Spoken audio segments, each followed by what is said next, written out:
Carter, back to the Bible. Jika kita tidak percaya kepada kebenaran Tuhan yang menyelamatkan manusia, berarti kita percaya kepada dusta iblis yang menipu, menyesatkan, dan membawa kepada kebinasaan yang kekal. Penghujat kekristenan. Ada seorang yang mengaku hamba Tuhan mengajarkan Tritunggal layak dilaporkan polisi karena menghujat kekristenan. Benarkah demikian? Itu jelas tidak benar dan tidak dibenarkan berdasarkan firman Tuhan yang tertulis di dalam Alkitab. Cerdaslah dalam beriman dan temukan kebenarannya.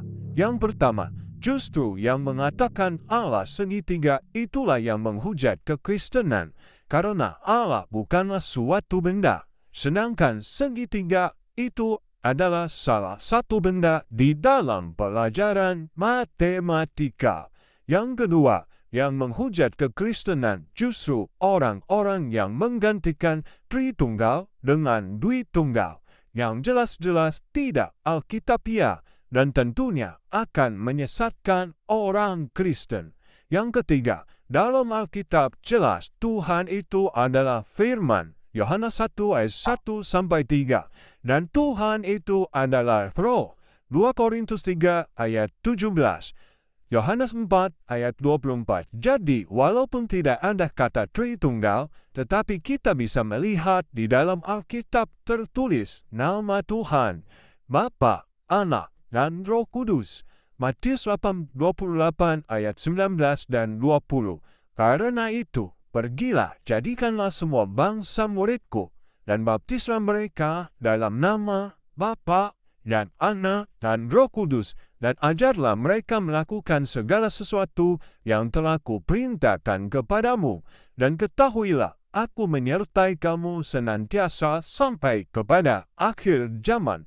Yang keempat, Kristen dituduh sebagai pengikut Paulus, padahal jelas arti Kristen berarti pengikut ajaran Yesus.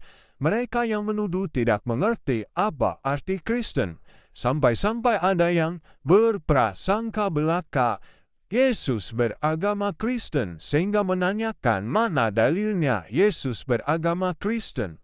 Aneh bukan? Sudah tidak tahu, bukannya belajar, tetapi sok tahu. Yang kelima, Kristen dituduh menyembah manusia, dan anehnya yang menuduh justru tidak sadar siapa sesungguhnya yang menyembah manusia.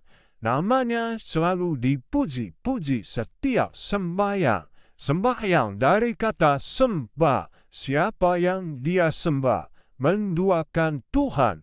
Yang keenam, Kristen dituduh masuk neraka, padahal yang menuduh kami justru yang jelas kebenarannya tertulis di dalam kitabnya, semua umatnya dibawa ke neraka.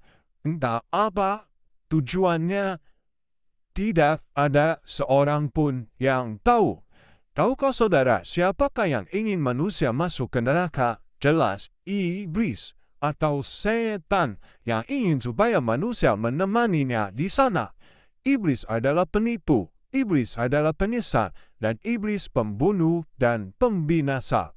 Jadi waspadalah, berbaliklah, dan bertobatlah. Percayalah kepada Tuhan yang benar, yaitu Yesus Kristus Tuhan.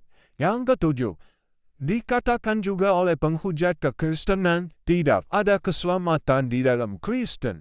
Padahal Alkitab jelas, keselamatan hanya ada di melalui Yesus Kristus. Yesus, kalau tidak ada keselamatan di dalam Kristen, Yesus tidak perlu mati untuk menebus dosa-dosa kami. Janji Tuhan, ya dan amin. Keselamatan diberikan untuk orang-orang yang percaya Yesus dan menerima kasih karunia-Nya. Percayalah, Yesus mengasihimu.